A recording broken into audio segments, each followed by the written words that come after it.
budget requests for the Department of State and related programs. Mr. Secretary, because of your extremely busy schedule, that's an understatement, which I would argue has led to an extraordinary record of success for the American foreign policy, we were unable to get your testimony on the budget request prior to the markup of our fiscal year 2027 bill. We hope the bill will soon be considered by the full House and then, as you know, negotiated with the Senate before becoming law. So there is still plenty to discuss today in our FY27 proposals, as well as how the Department is implementing FY26 funding provided earlier this year. Now, despite being late in the budget season, I believe this hearing is well-timed. As you may have heard, I just returned from leading a CODEL to South America. I was reminded, once again, how much leadership matters. President Trump and your leadership, implemented by our embassies abroad, has really fundamentally changed the course of our foreign policy and history. And it couldn't have come at a more important time. Following 4 years of the previous administration's efforts to consistently reward our enemies and frustrate our allies. Likewise, we see the positive impacts of the leadership of key partners in our hemisphere, such as President Peña in Paraguay and President Milei in Argentina, who are standing firmly with the United States and our shared values. Despite tremendous pressure, and in doing so, advancing the national security and economic prosperity of our country as well as theirs. But while the anti-American, anti-freedom forces in our hemisphere are really being defeated at the ballot box, they're not giving up. On the contrary, they are aggressively trying to sow chaos, including through violence. All you have to do is look at what they are doing right now in Bolivia. The region also is confronting external malign influences, most notably the PRC, who are not happy about what you and President Trump are accomplishing in partnership with pro-American allies. They're ratcheting up the pressure and will continue to fight back in what is now really contested space that America has ignored way, way too long. The Trump administration is transforming the world in bold and durable ways, and as chairman of this subcommittee, I intend to provide the resources you need to ensure we can double down on our wins and continue to support freedom and security throughout the hemisphere and beyond. However, we don't need to increase top-line funding to do this. In fact, our FY27 bill, reduces spending by $2.7 billion from the enacted level. That is in addition to the $12 billion in responsible cuts to funding that this committee has delivered since 2023, because the greatest long-term threat to our country's stability and security is our debt. So with less funding, this bill does more. I want to repeat that. This bill does more for our national security. We provide an increase for embassy security to keep U.S. personnel safe. We increase foreign military financing and international narcotics control and law enforcement to ensure our partners and allies around the world have the best equipment and training to advance our shared security. I would note that your budget request in two of these areas, embassy security and counter-narcotics and law enforcement, is greatly improved from the FY26 request by seeking levels that more accurately reflect the needs that we see today, especially to carry out President's national security strategy, the President's national security strategy. In the coming years, I look forward to examining more comprehensive budget requests that will support the ambitious and critical foreign policy goals of this historic president. Now, however, I think we both agree that it's not only just how much you spend, it's how the funding is actually spent. As you know well, Mr. Secretary, an America First policy requires careful strategic consideration of how to spend American tax dollars abroad. To that end, Our bill maintains the requirement for you, Mr. Secretary, to consider, prior to providing funds, the voting practice of other countries at the United Nations. It also requires an assessment of cooperation on other issues of importance to the United States, such as migration issues, opposing foreign adversaries, and burden sharing, among others. These are all areas of focus where I believe the Department has achieved notable success, and I look forward to discussing them further with you, Mr. Secretary.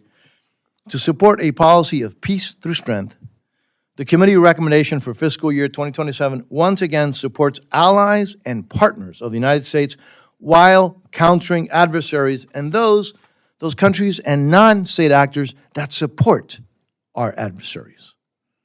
Our bill includes steadfast support for our great ally Israel by providing $3.3 billion in foreign military financing, consistent with the U.S.-Israel Memorandum of Understanding, and it maintains critical support for Egypt and Jordan. With respect to confronting adversaries, the United States has been in nearly continuous conflict with the Islamic Republic of Iran since its founding in 1979. For almost 5 decades, Iranians have endured repression, violence, and torture at the hands of the evil Iranian regime, a regime that exports terrorism and brutally suppresses dissent at home and attacks the United States and our allies. Mr. Secretary, last week, Mr. Secretary, on Mike Codell, we visited the site of the AMIA bombing in Buenos Aires, where in 1994, Iran's just terrorist proxy Hezbollah attacked a Jewish center in Argentina, killing 85 people and injuring over 300. And in 1992, Hezbollah bombed the Israeli embassy in Argentina, killing 29 people and injuring more than 200. These are just 2 examples of how Iran and Hezbollah have been exporting deadly terrorism around the world for decades. We have a responsibility to do everything we can to stop these terrorist regimes before they claim more victims. Now, in my view, the coordinated military action by the United States and Israel against Iran's military capabilities, as well as its nuclear program, will help ensure the security of the United States and our allies and partners for years to come. So I'm sure members will have questions for you about these operations, including the status of efforts to help secure freedom of navigation in the Straits of Hormuz and the status of our embassy operations in the region. The committee also continues its long-standing focus on countering the challenge to the United States national security posed by the People's Republic of China and the Chinese Communist Party. This includes funding above the request for our Indo-Pacific strategy, including through fully funding the Countering PRC Influence Fund. This bill strongly supports allies and partners in the region, including Taiwan and the Philippines and Pacific Island countries. As I mentioned at the beginning, I am particularly proud of the fact that the United States has reprioritized the Western Hemisphere and put the Americas first, which has been a major foreign policy priority throughout our history. As with the President's bold action in Venezuela to remove the indicted criminal Nicolás Maduro, the United States is now decisively tackling security challenges closer to home, like putting anti-American regimes like Communist Cuba on notice. Threats to our national security should and will not be tolerated. The bill continues strong support for democracy programs for the people of Cuba, Venezuela, and Nicaragua, and calls on European partners seeking support for Ukraine to stand for freedom and democracy in the Western Hemisphere as well, especially in Cuba, Venezuela, and Nicaragua. One of the State Department's facilities in Argentina that we visited last week displays a plaque that reads the following. It says the following, quote, "Democracy is still the hope of the world." This is a sentiment that I think we should always remember. More broadly, the committee emphatically supports your efforts to strengthen United States economic ties with countries in our hemisphere, This includes combating the influence of the PRC, securing access to critical minerals, supporting the nearshoring of vulnerable supply chains, and identifying commercial opportunities, such as in countries transitioning away from authoritarian or communist political systems. All of these areas of emphasis align with administration priorities, and I look forward to working with you, Mr. Secretary, on its implementation, Mr. Secretary, we have endeavored in the committee to provide you with the resources and the flexibility that you need to implement the President's America First foreign policy. We appreciate your team working with us to implement committee directives from fiscal year 26.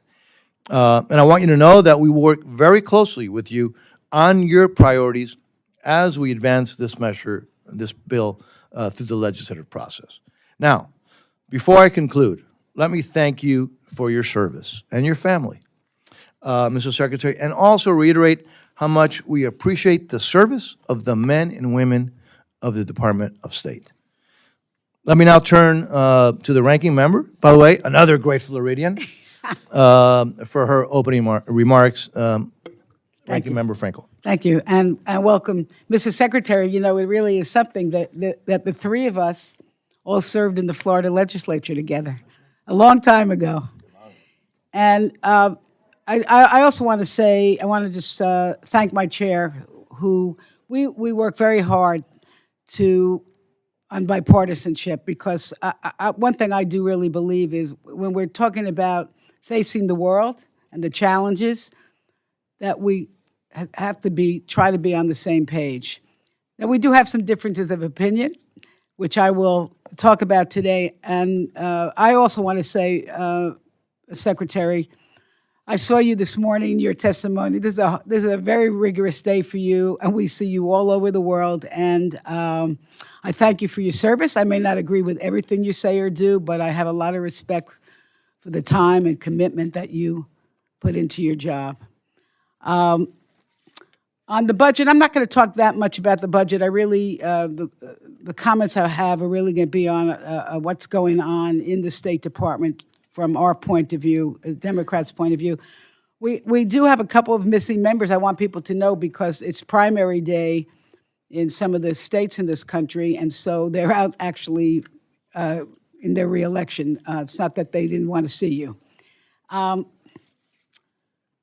I just want to say on this budget, last year we worked out, I think, I didn't like the top lines. I think we could have had more money, but the fact is we did come up with a bipartisan agreement. This year, our budget passed here only on Republican support. For us, things were missing, like our paying our dues to the UN, family planning for the women of the world, human rights. We think we have to do a better job on that. And I hope as our budget goes through, we can get together on those points. But at the core of this hearing is about whether America leads or retreats, whether we prevent crises or wait for them to become catastrophes, and whether we preserve the diplomatic, development, and humanitarian tools that makes and will make America safer, stronger, and more prosperous. Mr. Secretary, when you started your tenure at the State Department, I was honored to attend your welcome. I will tell you that I thought you were there with me, right? Or I was there with you. We were together. We were together with a lot of other people. And I would just say this, your remarks were inspiring. And I left very, very hopeful about your commitment to democracy and American leadership. And then what happened? Doge came in with Elon Musk. I'm not going to go through the litany of names, came in with what I think was an insidious sledgehammer. Because we have witnessed the devastating consequences of the devastation and dismantling of USAID, the terminating of critical health and development programs, and forcing thousands of experienced public servants out of government. And the consequences are not hypothetical. People living in some of the world's most vulnerable countries, places facing poverty, conflict, hunger, and weak health systems that have long relied on American partnership and leadership, places like Sudan, Haiti, Ethiopia are losing access to health care. Families are going hungry, humanitarian crises are deepening, and Americans' influence is shrinking as our adversaries are expanding theirs, AKA, of course, China. In just 1 year, Mr. Secretary, these cuts have contributed to more than 750,000 deaths worldwide, roughly 88 lives every hour. Malaria is surging. HIV treatment programs have been disrupted. Health centers have been closed.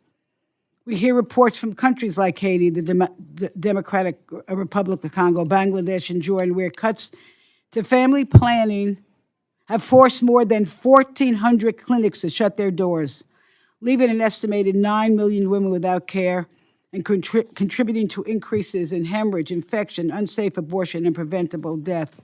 These are the mothers of the children, the spouses that we expect to be taking care of families.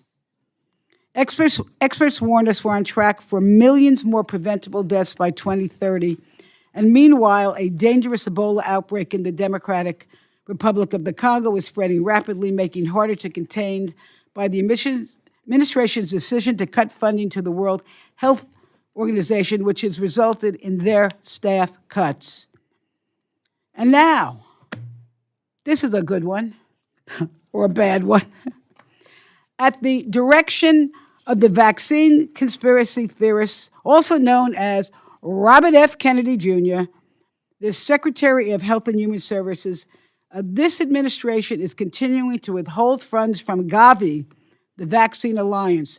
And this is an organization which has helped save more than 20 million lives since 2000, immunized more than 1 billion children, strengthened health systems in some of the world's poorest countries, and help prevent the outbreaks of the deadly diseases such as measles, polio, pneumonia, retrovirus, and yellow fever, stopping them from becoming global threats.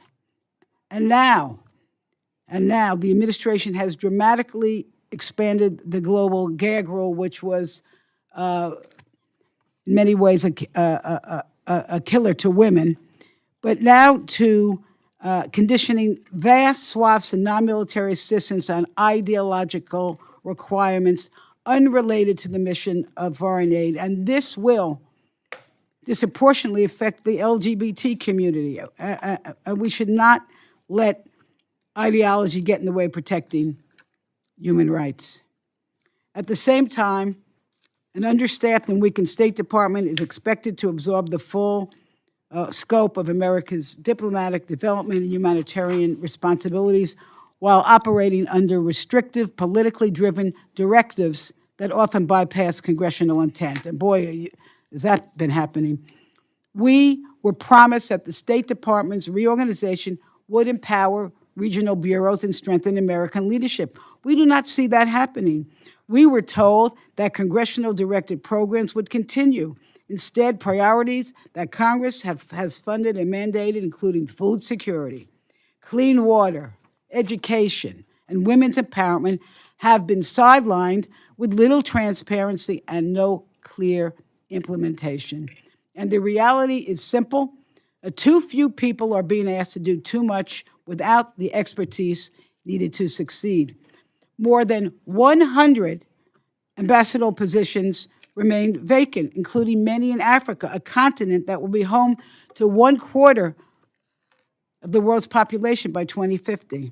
And meanwhile, many of our most experienced developmental professionals, grant offers, technical experts, they've been pushed out, leaving an already overwhelmed State Department staff to fill the gap, because it seems to us that the American appears more focused on short-term transaction than long-term stability. And we are now seeing, and this is shocking, we are seeing life-saving assistance treated as leverage, only offering countries to agree to unrelated demands involving trade, deportations, and critical minerals to get the resources they need for their population to thrive.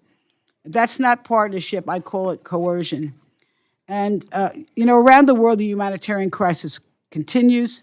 The war with Iran has now entered its 13th week. The Strait of Hormuz, I'm not telling you anything you don't know, remains largely closed, disrupting energy markets and the movement of fertilizer, not just oil, fertilizer, food, and humanitarian supplies. And these consequences are not only felt abroad, but also, of course, here at home, especially to our farmers. So in communities where America assistance was once promoted, stability, where we promoted stability and opportunity, new research is already showing an increased instability and a conflict following the abrupt dismantling of USAID programs with no substitute. At the United Nations, the United States is increasingly absent from critical discussions on human rights, democracy, and women's empowerment. And even as we expect the international community to support our priorities, while we fail to meet our own commitments. That's getting back to our 2027 budget. We need to pay our dues. The result is clear. Our alliances have weakened, our credibility has suffered, and American standing in the world has diminished. We need a State Department and an international affairs budget that reasserts American leadership, honors our commitments, supports those in need, and advances a foreign policy that makes our nation safer, stronger, and more prosperous. Because we know this, when people say, well, what is in it to us? Well, you know what? When people abroad, when they are educated, when the children are educated, when they're not hungry, when they're healthy, there's less opportunity for disruption and chaos and wanting to join terrorist organizations. I can tell you this, and I've said this before. I'm not really bragging, okay, but this is how my son was a United States Marine. He's back home, thank goodness. But he served in Iraq and Afghanistan. He would be the first one to tell you, and I'll be the first one to tell you, that most Americans would rather prevent war than send our sons and daughters to fight them. And that's why soft power matters. That's why what we're doing in this budget matters. That's why what, Mr. Rubio, what you're doing at the State Department should matter. Diplomacy prevents conflicts before they erupt. Diplomacy, not bombs and bullets. Diplomacy. A global health program stop outbreaks before they reach our shores. Development reduces the desperation that fuels extremism. And strong alliances ensure that we do not face threats alone. That's how America leads. That's how America stays safe. And unfortunately, it seems to me, it's my opinion and some others, the administration has abandoned that proven strategy. And Mr. Secretary, really, and I say this in good spirit because in the end, I hope we can come together on our budget.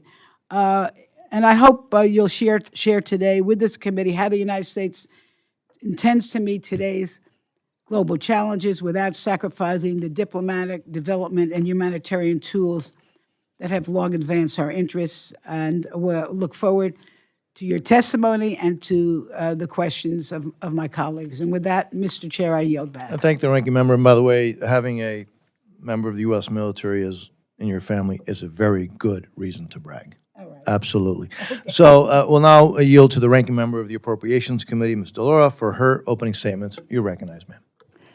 Thank you very much, Mr. Chairman, and thank you, Ranking Member Frankel, for the recognition. And I want to just say welcome, Mr. Secretary, and look forward to your testimony and questions. There is an old saying, often attributed to Benjamin Franklin, that by failing to prepare, one is preparing for failure. That is a fitting description for this administration's foreign policy. To start, the Trump administration has hollowed out much of the American diplomatic corps. There are 195 ambassadorships in the United States Foreign Service. As of May 19th, 109 of those positions were vacant. We do not have ambassadors to either Ukraine or Russia, and the president has been unable to mediate an end to the war there, despite his campaign promise to do so within the first 24 hours of his term. Conflict in the Middle East continues to escalate, with ceasefires all but abandoned. Prime Minister Netanyahu has announced he intends to deploy Israeli forces to occupy 70% of the Gaza Strip, while continuing strikes in Lebanon. Settler violence in the West Bank is becoming more aggressive by the day, and the president appears to have completely given up on peace talks to end the war he started with Iran, resuming military strikes over the weekend. The rationale for the war shifts whenever the president speaks. At first, it was to topple the regime and free the Iranian people. Then it was to cripple their military capacity. Then it was to preempt a response to an attack that Israel was poised to carry out. Then it was to reopen the Strait of Hormuz, which was open before President Trump started the war. The most recent justification is to prevent Iran from developing a nuclear weapon, a goal they are now pursuing diplomatically after failing militarily. The Iranian regime is still in place. The Iranian people are not free. The Iranian military remains strong enough to control the Strait of Hormuz. I often wonder whether or not anyone suggested that that was something that Iran might do in this context. The Defense Department estimates that we have spent some $30 billion on this war, although the true cost is likely much, much higher. And what do we have to show for it? We find ourselves in the absurd position of having begun a war to pursue a goal that the Obama administration had already achieved more than 10 years ago, but that the Trump administration reversed. The Joint Comprehensive Plan of Action, or the JCPOA, was painstakingly negotiated over the course of 20 months by diplomatic experts in close coordination with our partners and our allies. It prevented Iran from enhancing uranium to the grade necessary to produce a nuclear weapon. It allowed for independent inspectors from the International Atomic Energy Agency, an organization to which we currently do not have an ambassador, by the way, to verify Iranian compliance, which they did. By contrast, the current talks are happening in a much more tense environment, with pressure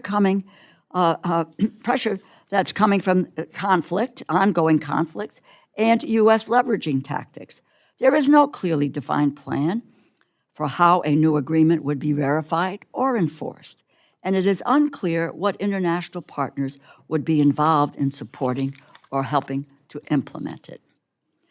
But President Trump tore up the JCPOA less than 3 years after it was signed, and Iran promptly began enriching uranium to weapons grade. After claiming that Iran's nuclear program had been, quote, obliterated less than a year ago, the president is now realizing that you cannot destroy Iran's nuclear program by bombing it. You can only delay it. And the only way to secure a nuclear-free Iran is to negotiate a deal. But after failing to do this, the president threw up his hands in the air saying, and this is a quote, "I don't care if negotiations are abandoned." So here we all are, forced to suffer the consequences of the president's indifference. Americans are paying higher prices for gas, for groceries, and everyday necessities. But by his own admission, the president does not care if the war drags on, and he does not think about its impact on the American people at all. After taking office, the Trump administration withdrew from the World Health Organization and dismantled the U.S. Agency for International Development. Thousands of programs were canceled, and thousands of programmatic experts were laid off. Subsequently, health clinics were shuttered, disease surveillance systems were greatly weakened, all while our global health efforts were withheld and exploited as leverage to extract concessions from partner nations who depend on them, holding them hostage for the health necessities that they needed until they might have agreed to a trade agreement. Now we are faced with a significant infectious disease outbreak in Central Asia, in Central Africa, a species of Ebola for which there is no authorized vaccine or treatment is rapidly expanding and is expected to take months to address. It is primarily concentrated in the Democratic Republic of Congo, where we do not have an ambassador. Ebola does not wait for bureaucratic reorganizations. It spreads when surveillance systems are weakened, health workers are laid off, clinics lack protective equipment, and communities lose the trusted partners who help detect and contain outbreaks before they become public health emergencies. Thanks to years of investment through the Department of Health and Human Services, we have a number of facilities in the United States that are equipped to safely treat patients with Ebola, as well as other infectious diseases. In the 2014 Ebola crisis, we established these facilities. We made a $160 million investment. But this administration is blocking those specialized facilities from receiving Americans who are infected. We have asked numerous U.S. government employees and partners to put themselves in harm's way to help us keep safe. And how does the Trump administration repay them? By slamming the door in their face. The United States spent years building the relationships, supply chains, laboratories, and community health networks that help stop deadly diseases at their source. The Trump administration tore apart that capacity and now wants to pretend the consequences were unforeseeable. They were not. They prepared for failure, and now it is here. Congress and the American people deserve answers. Secretary Rubio, thank you for taking the time to appear before this committee today. We look forward to hearing your testimony and getting some answers to our questions. I thank you, and I yield back. I thank the ranking member. Secretary Rubio, your full written statement will be placed in the record.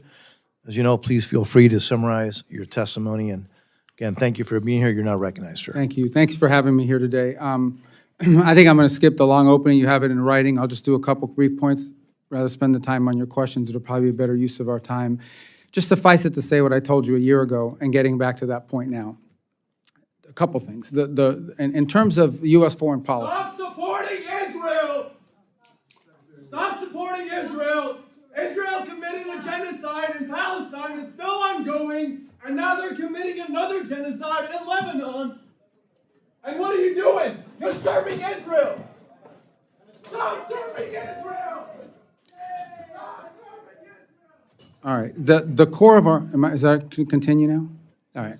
Mr. So Secretary. the core of our foreign policy must always be the national interest of the United States. That is basically defining what that national interest is and then operationalizing it in such a way that our foreign policy reflects it. This is across the board in the work of diplomacy and the place in which and that requires prioritization, by the way. It requires us to prioritize some parts of the world over other parts of the world, some issues over other issues. That's just the reality of limited resources, and every country in the world has limited resources, including the United States, despite our vast resources. The second is in terms of how we procure aid and how we provide aid. We are still the world's largest aid provider, and I mean by far, like there isn't a close second. But we don't want aid to solely be judged by how much you spend. We want it to be judged by what its results are. And I think we can talk about it today, but there are a couple points that I would raise that I think are very promising. The first is we've now entered in the global health strategy over 32 health compacts with countries around the world. And these health compacts basically are, the countries that are signing them love it. Not just because they're getting the resources, but because we're investing in their domestic resources.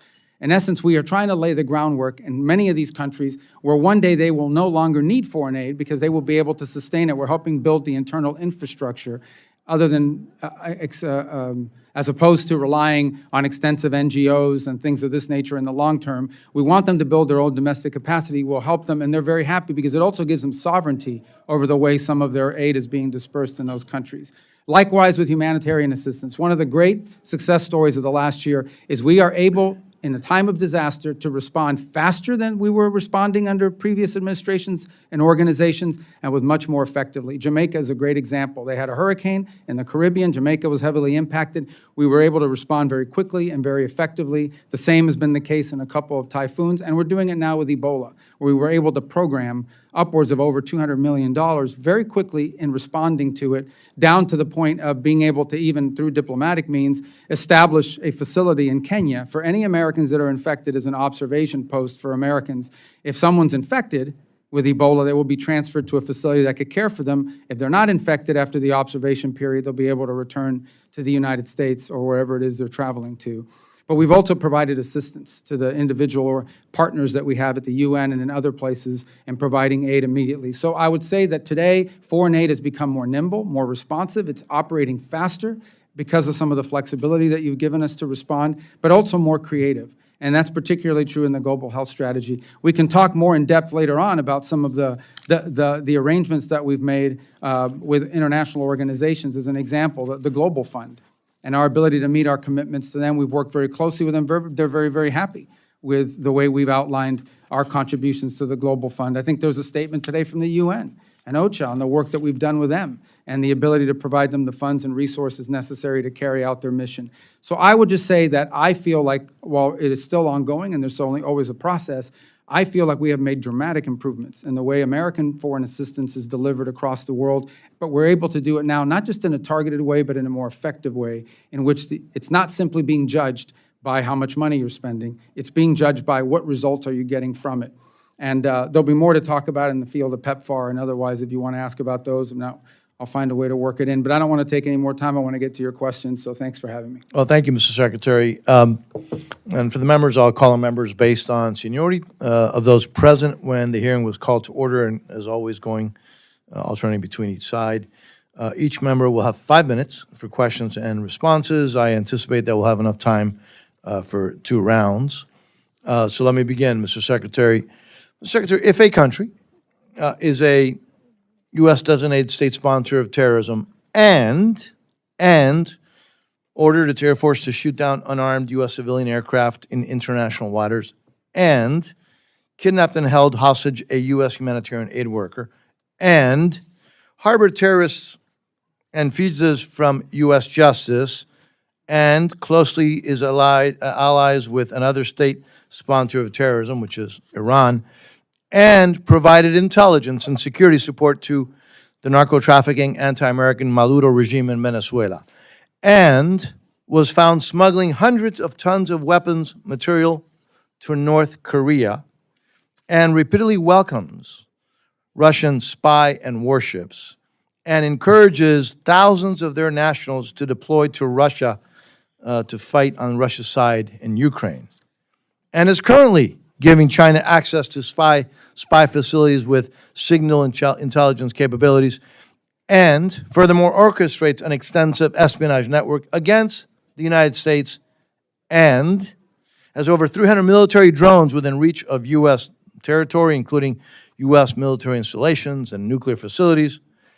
Would you consider a country like that as a threat to the national security interests of the United States? Yeah, and I think you're describing Cuba, and that's absolutely the case. But I think one more point I would make is all of these violent Marxist, left-wing, radical terrorist groups that operate in many countries have destabilized Colombia, for example, for years, and others, all found their seed money from Cuba as well. They sponsored these groups all around the region, and part of the region is still paying the price for the rise of those groups. Particularly, the FARC elements that have now spun off and are actually carrying out violence as we speak in Colombia. Yeah, and I hear that from heads of state throughout Latin America, the impact that regime continues to have, the threat to their security, to democracies, and to our national security. Let me shift again also to the Western Hemisphere on Venezuela. We know what happened. This fugitive of U.S. law is now in here in U.S. custody, and that we thank the Secretary, you and the Secretary of War, and in particular the President, for his leadership on that. You have laid out what I believe is a clear three-phase plan for Venezuela. Stability first, and then recovery, and then transition. Where are we in that process, and are we still on track? Yeah, first, I think it's important to remind, I think tomorrow will mark the 5-month. I know it feels like it was 5 years ago, 3 years ago, 7 years ago, 5 months ago. That's how long we've been into this process. So let me say, Venezuela is not today where we hope it will be for the peoples of Venezuela's sake, but it is on a trajectory that I think is a very positive one if it continues, and it has to continue. As you said, our first priority was stabilization. We did not want to see mass migration. We did not want to see a civil war. We did not want to see societal breakdown, and that required working to the extent possible and wise with existing institutions, not to preserve them or to perpetuate them, but to ensure that we didn't have systemic breakdown.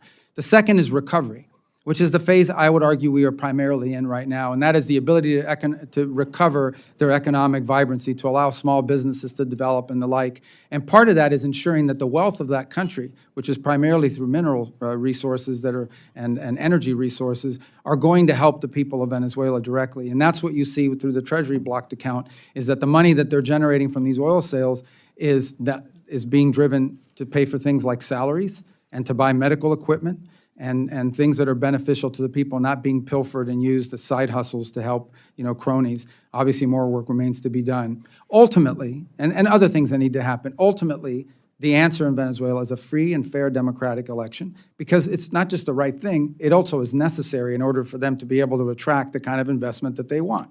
In order for it to be a long-term and investable place that can attract the kind of capital and interest and normalize the way their economy works, they will need to have a government that is legitimately in place through elections. But you have to create the conditions for that. Those conditions include free and open media. We've seen independent journalism operating again in Venezuela. That's been a positive. You need to give space and time for political parties to organize and prepare them, position themselves to participate in those elections. You need a new electoral council, because they're the ones that are going to be counting the votes and ensuring that the vote is legitimate. All that work is ongoing. There are multiple areas of cooperation with the interim authority, some of which are not publicly discussed in the proper setting we could, that have been very positive. And I also think, for talking about diplomacy, we now have an embassy open there with Americans on the ground every single day, interacting with the business community, with American businesses that are interested in coming in, with members of the interim government, and also members of the opposition. So I think we're making good progress. We're not where we need to be, but we're only 5 months in, and I think it's important to remember that, because this will take some time. We're dealing with 16, 18 years of a system, and reversing that responsibly will take some time, but we're moving in that direction, I think, in a good pace. Thank you, Mr. Secretary. The Ranking Member, Louis Frankel. You're recognized. First, just very quickly, Iran's proxies have been the cause of so much human suffering, not just in Israel, but around the world. Of course, Hamas was responsible for the attack on Israel. We see Hezbollah shooting rockets into Israel, but other parts of the world. Question is, are billions of dollars or any funding going to go back to Iran so that they can resume to fund their proxies as a result of the deal that you are talking about? Well, first of all, the deal that we are talking about, or the deal that you've seen reported in the media, is a dynamic situation, because the first thing, sort of what needs to happen at the front end is they want us to lift our blockade so they can get their ships to market. That isn't going to happen unless they open the straits. So that's the first thing. The second thing that has to happen related to the first is they have to agree to enter into negotiations that are on very specific topics, which they have not been willing to do in the past. Number one, they have to agree to negotiate on the issue of no enrichment. Number two is they have to be willing to agree to dispose of I don't mean to... I know, but it's going to get to your point, I promise. Please, okay. The second thing is that they have to agree on the issue of the highly enriched uranium. Now, what you're asking about is, what about sanctions relief or frozen funds and assets? So let's begin by saying that this regime, as you have rightfully pointed out, even despite sanctions, even despite all the pressure, have found a way to funnel money and resources to these proxy groups. What's being discussed is, what do they get in exchange what nuclear sanctions that have been on them do they get in exchange for compliance for the reason, if they comply with the reasons why those sanctions were put in the first place? All of that will be condition-based, meaning no, there's not going to be some sort of advanced signing bonus or good faith front. I mean, really, my money. question is the administration contemplating returning money to Iran so that they can continue to fund these proxies, all that are hurting millions of people? Yeah, well, if the money is going to fund the proxies, then it won't be returned to them, obviously. I think the question you're really asking is what concessions are you willing to make in a negotiation? There are specific sanctions. Some of them are congressional, some of them are UN, and some of them are from the executive branch. But there are specific sanctions that are in place related directly to their nuclear program. All right, well, let So me just. That's not why to- they were put in place in the Listen, first place. we're taking back my time. I would just say this. I would urge this administration not to give money to Iran to continue the work of their proxies. But let me move right on, because I want to talk to you about what's actually happening at the State Department. USAID was dismantled. They did so much of the development work, humanitarian work around this world.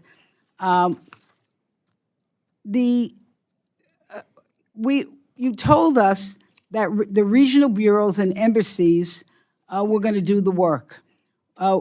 We have sent directives from Congress to the State Department, and for example, millions for education, for agricultural capacity, for water and sanitation. How would our directives getting to these regional bureaus and to the diplomats? And when you have 100 plus missing diplomats, who's getting our directives, and what are they doing with them? Well, first of all, I think 100-something missing, what you're saying is the unfilled ambassadorial posts.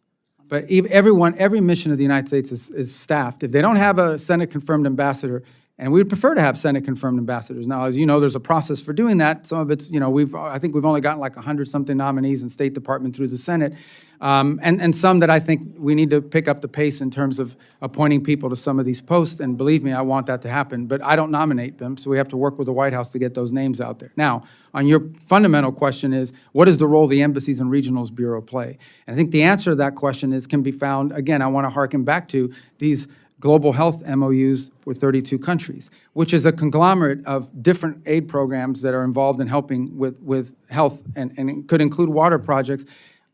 These are often negotiated directly out of the embassy with personnel that are on the ground that are laying the groundwork to do it. The other things the embassies do is they help us identify the areas that would have the highest impact at the best efficient cost in these individual countries.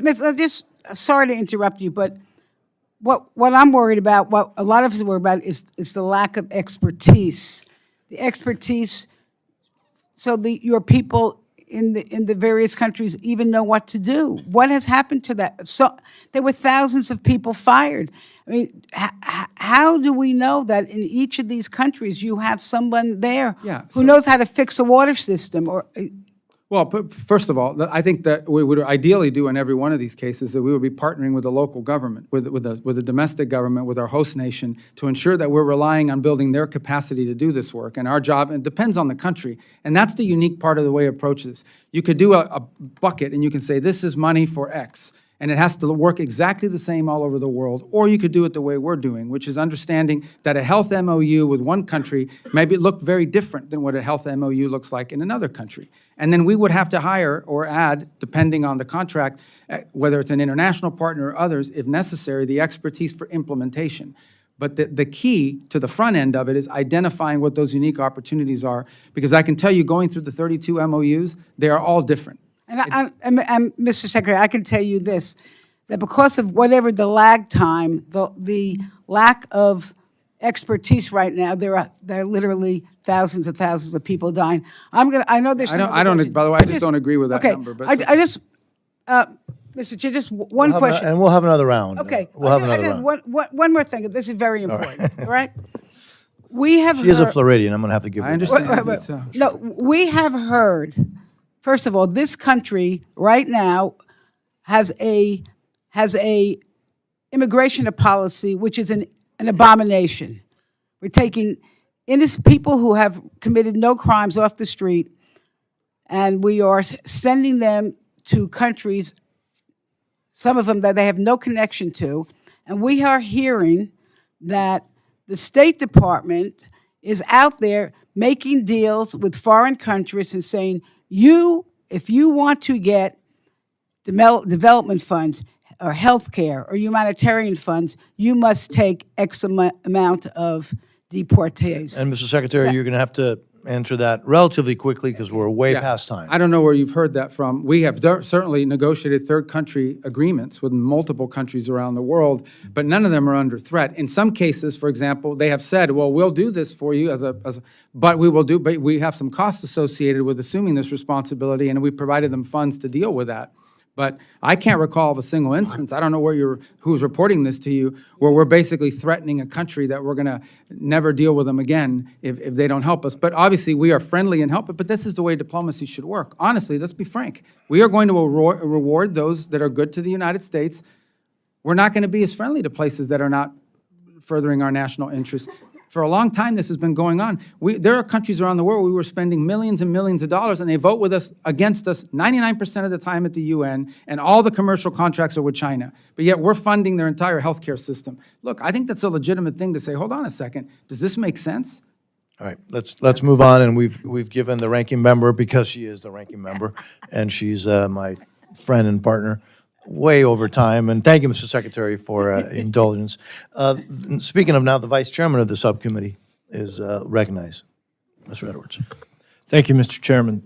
Mr. Secretary, thank you so much for being with us. I recall when you were with us about a year ago, you talked about the new focus of the United States State Department. I want you to know that I was privileged to participate last week in the CODEL led by the esteemed Chairman Diaz-Balart to South America, and had the opportunity to witness how effective and how targeted our foreign assistance is being used to, in your words, to further the interest of America.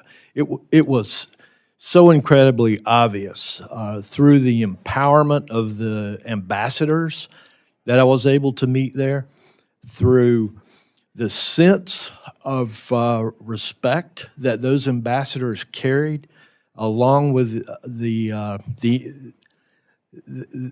not only the empowerment that they had, but the sense of respect that they had from the people in those countries, almost to the same level as their very own heads of state. And it was so heartening to see your words put into action in those countries. It's truly working. We saw evidence that narco-terrorism is being eliminated. We're saving lives here in America because of that. It was obvious that the influence of China is being diminished, and that the United States is being so much more recognized as not only a military and economic strength, but as that soft power that I continue to hear members here on this panel speak of. And so I just commend you and the administration for the work that you're doing. I got to witness it firsthand, and I appreciate the chairman leading such a distinguished CODEL to let us see and learn those things. One of the things that you spoke about a year ago was recognizing America's humanitarian responsibility in countries like this. And I've had a number of organizations, the NGOs, that are charged with administering humanitarian assistance. Talk to me about concerns with the predictability of the funding that this committee has appropriated. And I think you can probably agree it's necessary for them to be able to predict when that funding will come available so that they can plan human resources, so they can plan on supply lines and that sort of thing. What advice can you give this committee and those folks that are charged to implement the humanitarian needs on how we can work better with the State Department on that predictability? Well, first of all, it's, unless I know the specific programs, or it's a little bit harder to opine in general on what you've outlined, other than to say that I think what they'll find, certainly over time, is that their ability to get answers will be much quicker. Now, we still have an obligation and a due diligence requirement in any contract we award, any grant, any monies we obligate. We have to make sure the money's being spent on what it's supposed to be spent on. We have to make sure that it's being dispersed at an appropriate rate and that we're getting a result for it. So I think what they'll find over time is that the system that is managing this for them now will be a lot less Byzantine, a lot less bureaucratic. They may not always get the answer they want on some of these programs, but they will get their answer faster. Our ability to deploy and to partner with an NGO in case of a humanitarian crisis is an example right now with Ebola. I mean, that is something that has required us to ramp up opportunities to keep it, constrained and ultimately to help deal with it. And we have partnered with Samaritan's Purse. We have partnered with some others who are involved, and some international organizations as well. And our ability to deploy and quickly provide the funding for that, more of a sort of an acute event as opposed to a chronic one, is better than it used to be. We are responding much faster than it was in the traditional system. And the more legacy projects, I think what they'll find over time is once this becomes systemized year in, they'll become more familiar with our systems, and they'll find that certainty that they need in terms of planning and so forth. But I would just say we'll continue to communicate with your offices on specific programs as we've done throughout the year when people raise one with me and say, this specific contractor. Oftentimes what you'll find is because the system is new, they still haven't figured out how to work through it. Once we can resolve that, it becomes more systemized for both sides. Thank you, and I look forward to working with your department in order to do that. Great, thank you. Thank you. Just a note that on this side, we've been on time, but I'm not complaining. The ranking member of the full committee, it's a privilege to recognize you. Thanks for not complaining, Mr. Chair. Mr. Secretary, nearly 60% of Americans disapprove of President Trump's illegal war of choice with Iran. The war has led to skyrocketing fuel costs for Americans, needless deaths of American service members, while failing to achieve any of the stated aims of the war. In the meantime, it seems that the Trump administration seems to have forgotten all about the crisis in Gaza. Nearly 8 months after it was signed, the administration's 20-point peace plan stands largely unfulfilled. I have it right here. It looks like there are 4 and 5 have been accomplished, and the rest have not been accomplished here. Most Palestinians in Gaza are sheltering in overcrowded tents, pests and rodents spreading disease. Health services remain limited.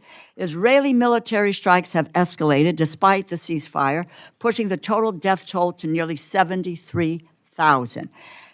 Late last week, Prime Minister Netanyahu ordered the IDF to seize 70% of Gaza in complete violation of the ceasefire agreement. Mr. Secretary, the State Department must take the lead for the U.S. implementing the President's 20-point plan. What is the status of implementation? What progress should we expect to see in the next few weeks? What is your response to Prime Minister Netanyahu's directive? You're talking on Gaza? Yes. Yes, okay. So, well, because you started out talking about Iran. So let me just say I disagree with... I said in the meantime, the Trump administration seems to have forgotten about the crisis in Gaza. No, no one's forgotten about it. I think luckily there's not active combat operations happening of the kind that we saw a few months ago, but it's still a challenge that we're going to work through. I just wanted to correct the record for a second. You said we had not achieved our stated aim, and I know you went through it in your opening statement. No, if you don't mind, I have a limited time for questioning, Mr. Secretary. No, but you gave a long introduction, and then everyone can answer some of these things? No, well, I want to get to Gaza. I want to get to the 20-point plan, which is what my question is about implementing the 20-point plan. What is the status of implementation? What progress do we see in the next few weeks? What is your response to Prime Minister Netanyahu's directive? Let me first start with the status. We are now at a phase where we should be having or want to have an international stabilization force that goes in and provides the security. This requires the demilitarization of Hamas. which right now they have not been willing to meet the conditions necessary. By the way, it's not just the United States that's complaining about it. Many of our partners in the region are pressuring Hamas to enter the demilitarization phase. So there will be no progress with the 20-point plan unless there is a demilitarized Hamas. Well, there are Is that other correct? elements of the 20-point plan that are ongoing. As an example, the plan for reconstruction and economic development and the donors that are coming forward to fund it, that continues to move forward and develop. It's just you can't implement it. No one's going to invest money in Hamas, in Gaza, until Hamas is demilitarized, because they know there's going to be another war. These They're not. these 20 points were to be moving, I would think, and moving along with various phases of implementation as we go along here. In terms of also humanitarian aid, it is all laid out, but as I said, there are only two that have been apparently implemented. No. That is with 72 hours of the hostages will be released. So Netanyahu's directive, IDF sees 70% of Gaza. Just your view, because I need to move on. Yeah, our view of it is, I think those comments he made last week in an appearance that he did somewhere, we have a plan, it doesn't call for that. And at the end of the day, we understand that what we want, and I think what the Israelis would ultimately want, is a Gaza that is governed by a non-Hamas. So you have no opinion people- on the IDF seizing 70% Well, of he made that Gaza. statement, but that's Well, not but part of this plan. This plan doesn't call for that. What this plan calls for, and it's what we're committed to carrying out, is that But the there people has of been Gaza no are governed by- implementation of the plan. Well, that the people of Gaza are governed let by me a just- technocratic Palestinian government, a Palestinian... Please, Mr. Secretary. No, we but go you're round asking and me round. questions, you're not letting me answer. Yes, you are answering them. No, you're not answering them because you don't have answers. But you don't let me finish. Let me just say this. And first of all, you talked earlier in your comments about humanitarian assistance and how quickly it's going out. Quite frankly, that hasn't really happened in Gaza. Commercial, not just commercial, humanitarian aid going in. Let me just talk about That's the false. humanitarian assistance. That's a false statement. I have to It is correct not you a on false that. It's not. statement. We spent hundreds of millions of dollars in humanitarian aid in Gaza already. And that includes through the World Food Program and other organizations. You know, I've talked to Cindy McCain at World Food about the situation, the humanitarian crisis in Gaza. So have I. And the food and Talked to her all the hunger, and In it's fact, I met not with her a month there. ago, and she It's would not disagree there. with you. Let me just continue on. Humanitarian situation in Gaza worsens. At the same time, the Israeli government has ramped up its pursuit of a de facto annexation of the West Bank. Oslo Accords have been torn up. Demolition orders for Palestinian villages are on the rise.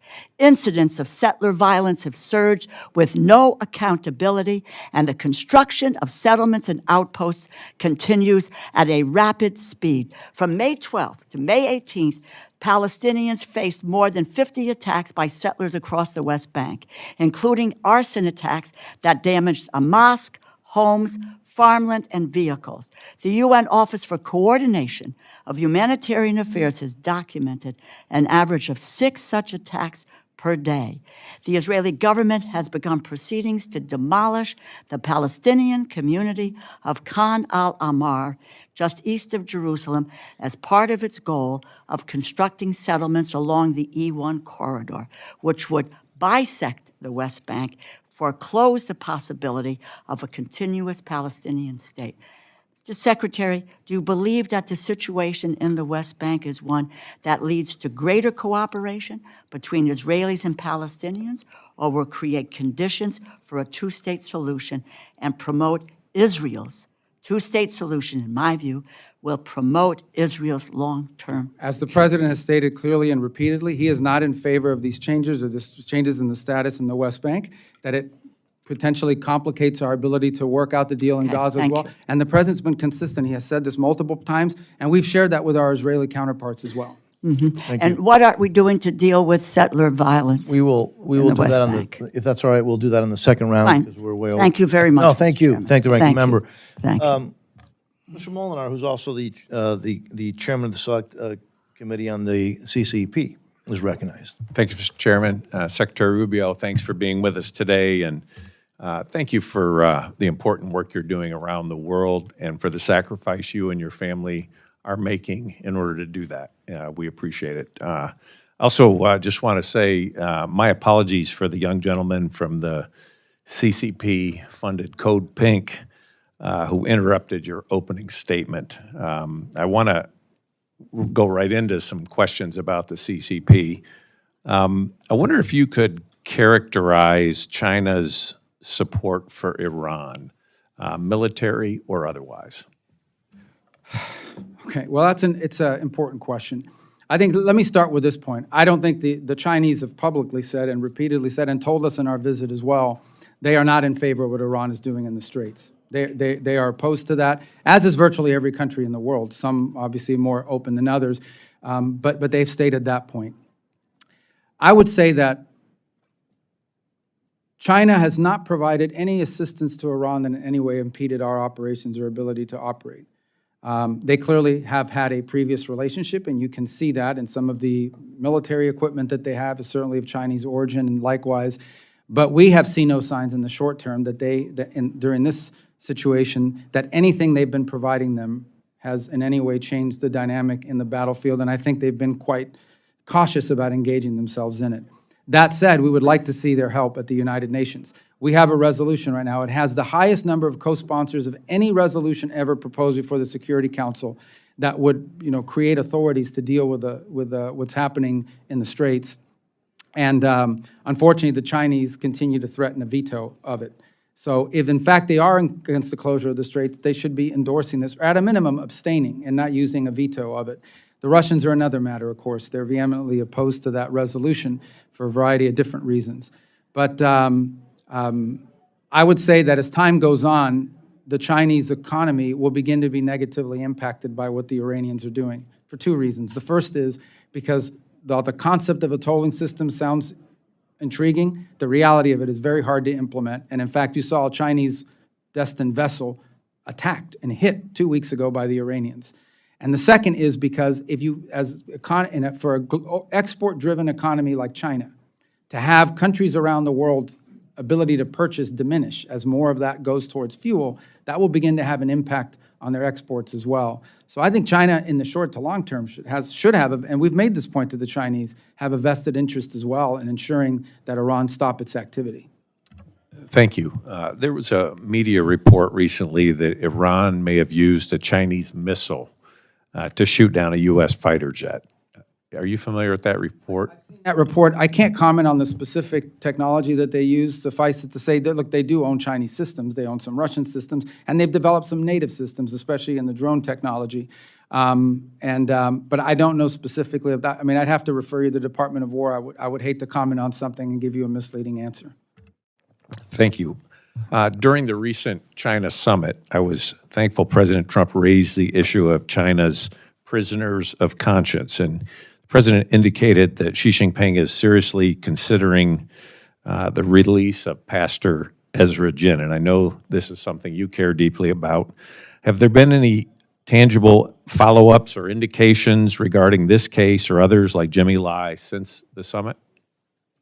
Well, first of all, on Jimmy Lai, the president's raised it twice. He raised it once when we met in South Korea, late last year, October, whenever that was, raised it again during this visit. Pastor Jin is obviously a more recent case, and it was also raised in the meeting. And I don't want to do anything to jeopardize his status or what's working, other than to say that I'm cautiously optimistic that we could potentially find a positive resolution to his case. And those talks and that communication is ongoing. But sometimes with these things, they work better when they just happen. And so I don't want to say anything publicly that could undermine or harm that effort in any way, but be clear that we have raised that, and it is a priority for us. Thank you. As you know, in Michigan, we're proud to have a large Chaldean community, many of whom are still having deep family and religious ties to Iraq. Iraq's Christian communities, particularly Chaldean Christians, have faced years of displacement, economic hardship, security threats in the Nineveh Plain and surrounding areas. How is the administration supporting religious minorities, including Iraq's Chaldean community? Well, as you know, they're just recently forming a new government with a new prime minister. And so I think the fundamental challenge in Iraq has been and continues to be what level of influence do the Iranian-backed Shia militias have inside the country over the government. And in fact, we faced that situation very dramatically during Epic Fury when, in fact, there were launches occurring against our facilities both in Baghdad and in Rubio. So it would be raised within the context of our relationship with the new prime minister. We want to give him a chance to be successful, but we also want to give him a chance to be responsive to the issues that we've raised, including the issues just outlined about, unfortunately, a much smaller Christian community than it was there 25, 30, 40 years ago, but still nonetheless facing very difficult circumstances.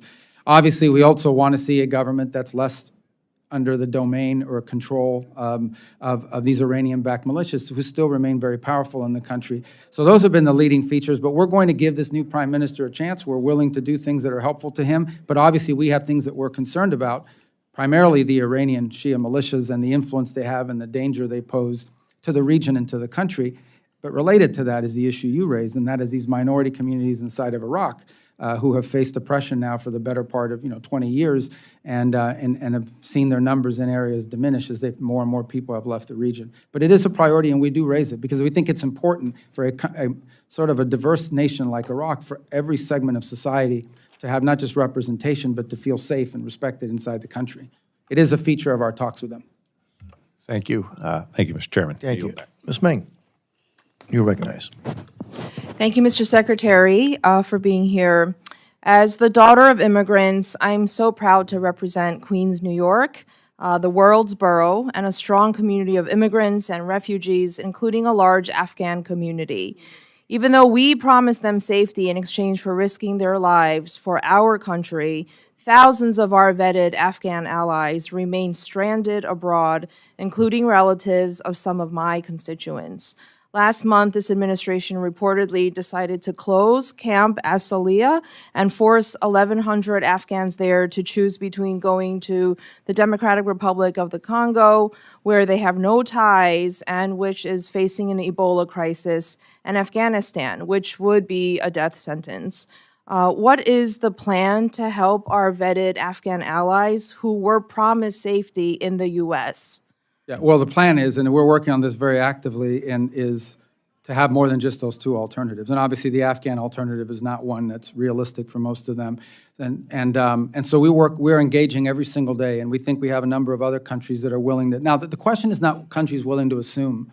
The question is how many. We have about 1,000-something people there, and we have to move them. And so I don't think there's one country that's going to take all 1,000.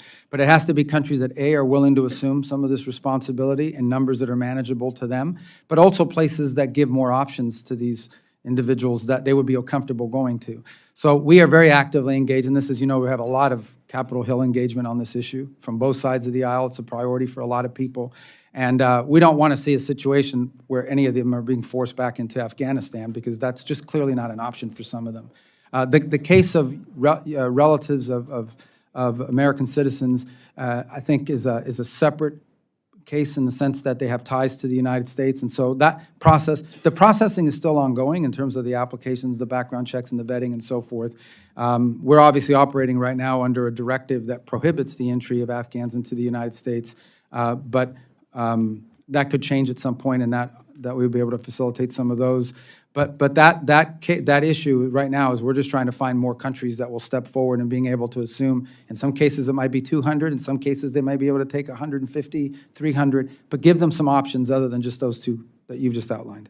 Can you rule out third country options, especially DRC? You mentioned earlier that the State Department won't deport people to conflict zones. Can you rule that out going forward? You mean rule out the DRC? Yes. Well, ultimately, these people would have to agree that they're going to go to DRC as well, because that's what we want to do, is give them 7 or 8 options rather than 1 or 2. And I imagine if we can find more options for them, and there are some countries, look, I think the problem is not that I'm trying to, we could probably talk to your staff about it.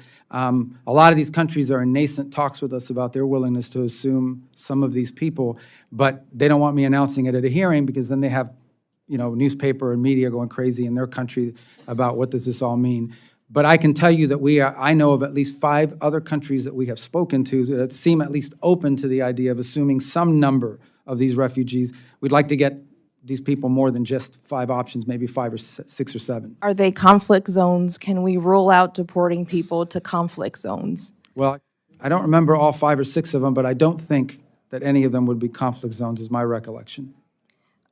Thank you. At the same time, we are stranding our Afghan allies. We are rolling out the red carpet for white Afrikaners from South Africa, even though we've completely stopped resettlement of other vetted refugees. The president recently approved 17,500 spots for Afrikaners and none for any other refugee from anywhere else in the world. Can I ask what your standards and justification for issuing only refugee slots for them? Well, first of all, the United States, over the last 4 years before the president returned to office, assumed upwards of 15 to 20 million people that entered our country through a variety of methods. So our immigration policies must always ultimately be geared by the national interest of the United States. And in an era where we're already dealing with 15 to 20 million people that have entered the country in a mass migration event in such a short period of time, adding to that number in the short term would make no sense, in our view, from the national interest, hence the freeze on refugee admission. The case you point to is a very specific one, probably a time-limited one, and that is we have gauged that there is real interest from a unique subset of people in South Africa who would be interested to coming in the United States and who we assess have a high likelihood of rapid assimilation and success in our society, and hence this program was created. Now, that's not a program that's going to exist in perpetuity. It's a program that's designed to the fact that we are seeing the demand. We are seeing applications from South Africa of people willing to enter the United States, and we think this is a group of potential refugees. So our Afghan allies are refugees. They have been vetted, 1,100 versus this new 17,000. But it's more than just vetting. We're also trying to determine, again, this is the immigration policy of the United States. Like everything we do, has to be geared by the national interest. And it is in our national interest, if we are allowing people to enter our country, be people that can quickly assimilate into society and be successful. Why And not become can't they public charges. assimilate into society? Yeah, a background check is I've been not to the their same as centers in my district in Queens. Well, They have assimilated and contribute and pay taxes. Yeah, but we've already assumed a lot of Afghan refugees. As you said, you have them in your district. We've already assumed a large number in the past. The point is that the general policy has been to limit the entry of refugees from all over the world and then to create the special track because of a unique circumstance in the short term of a high demand from a number of immigrants that we have determined, if they pass the vetting and the checking, will very quickly assimilate and contribute to our society. That's what by the way, that's what our immigration policy should always be about, is what's good for the country. I think it's important for America to keep our promise as well, in the interest of national security, our word to our global allies, to people who we made a promise to. 1,100 versus 17,000, 1,100 vetted allies who already helped this country. I think they should be given consideration and not sent to conflict zones. And I think, Thank you. I don't know if, Mr. Secretary, you want to, and you've already answered, do you want to say anything else? No, I mean, we talked about the point and the decision that was made. Yeah. Mr. Alford, you're recognized, sir. Well, thank you, Chair. Thank you, Ranking Member and the Ranker for our full committee. I do want to recognize you, Mr. Chairman, for the great work that you've done to help rein in the spending while still protecting America's national security interests around the world. Last year, Chairman Diaz-Balart delivered a 16% reduction from fiscal year 25 enacted levels, nearly $9.3 billion in savings, without compromising support of our closest allies or weakening our posture on the world stage. This fiscal year, the committee built on that success with an additional 6% reduction, cutting another $2.69 billion while still maintaining robust funding for Israel, Taiwan, Jordan, Egypt, and critical Indo-Pacific security programs. These reductions, Mr. Secretary, are only possible because of you and your leadership, which has forced partner nations to shoulder more of the burden and make sure that American taxpayers are no longer footing the bill for countries that refuse to meet their obligations and that really aren't on our side to begin with. And so I salute you. Sir, there is a lot of noise in this world. There's noise out in the hallway. There's noise that we've seen on the back row here. And what I'm about to say is not going to make the news because I used to be in the news. I know what makes the news. It's the clips of the loud people, the Code Pinko people, that want to disrupt and yell hateful things to you, sir. But I want you to know that the vast majority of Americans have a lot of respect for you, have a lot of appreciation for what you're doing. You are a stalwart, a resolute rudder in a sea of chaos. And I just want you to know that we appreciate that. Thank you for the job that you're doing. And I do want to talk about Cuba. Chairman Diaz-Balart brought this up. Is Cuba a threat? And how big of a threat is Cuba to the United States of America? Well, I think the fundamental threat is that they are a, first of all, thanks for your nice comments. I wish they should give you more time, too. I would say that Cuba is two things about Cuba. Number one is it's a failed state. I mean, it really is. I mean, the model that they have economic will never work. And it will never work because the country's no longer even controlled by the government there. I mean, the people are under the control of the government, but the country's under the control of a private, I say private, a military-controlled conglomerate that controls about 70% of the GDP of the country, none sitting on $18 billion in assets. None of that money transfers over to the Treasury or to be helpful to the Cuban people in any way. Meanwhile, they have power plants that have been failing because of years and years and years of chronic mismanagement and lack of investment. So on the one hand, you have a country that doesn't have money to buy fuel, and on the other hand, you have a country that is sitting on a military conglomerate that has $18 billion in assets, and none of it transfers over to the Cuban people. A lot of people don't realize it, and they're accountable to no one. They are the ones in ultimate control of the country. So what you have now is a failing system. Frankly, I think since 2001, is that 15% of the population of Cuba has left, some to the United States, many to Spain or other different countries around the world. They've lost a lot of human capital as well. So it's on the verge of being a failed state because of their mismanagement and incompetence. And the last straw was they lost free oil.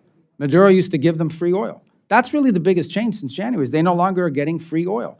And we're not in a world where people are in the business of just giving away oil for free all the time. So they're really struggling with that as well. Now, the second thing I would argue is they are also a base of operation. The Chinese, the Russians operate intelligence collection facilities targeted at the southeastern United States from the island to Cuba. That's well documented. Open source has reported on that repeatedly. They are a country that has long links to all of these many of these transnational ideologically motivated groups in the Western Hemisphere. If you travel extensively in the Western Hemisphere, you will find that behind every disruptive element in their society designed to, for example, overthrow or pressure a pro-American government, there is a Cuban element involved, including, in fact, many of these countries have expelled either the ambassador and or multiple personnel from the Cuban embassies because of their intelligence and counter and subversive activities inside of their country. And then they have a long history of supporting actual violent groups throughout the region. So all of these things pose a threat to the United States because a failed state that's friendly to our adversaries, 90 miles from our shores, that's a threat. So what are we going to do about it?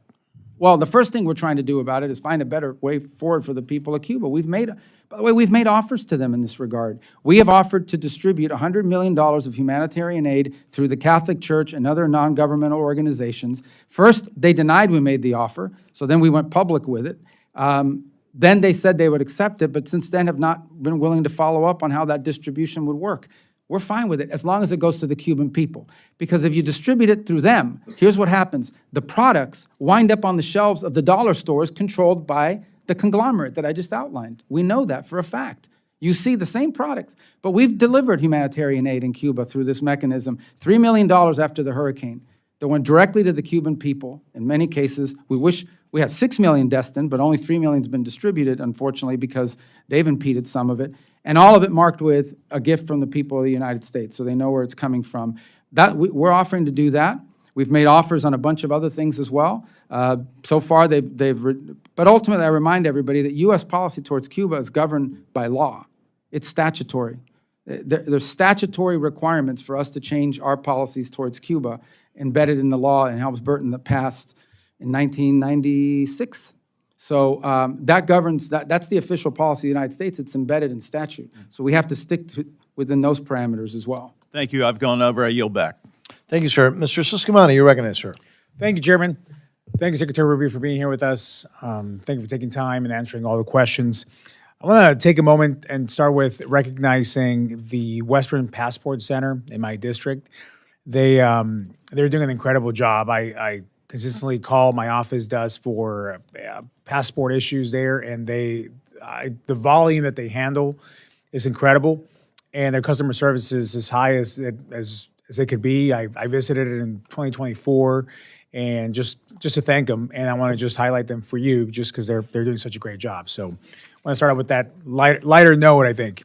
Let's go into a heavier topic here. I want to give you also and the president tremendous credit for your work to combat dangerous drug cartels and other transnational criminal networks. Combating international crime is essential to making America safer, stronger, and more prosperous.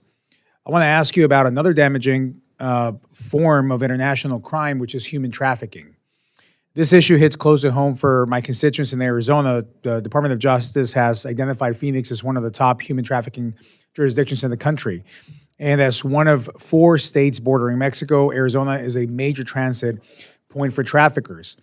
The National Human Trafficking Hotline has identified over 2,300 cases in Arizona alone, with more than 5,000 victims identified in those cases. Troublingly, the average age of youth trafficked in Arizona is 13 years old, 4 years younger than the national average. There's a strong bipartisan support for the State Department programs to combat trafficking in persons internationally. So given all this, what are the department's regional and or country-specific priorities for programs to combat trafficking in persons?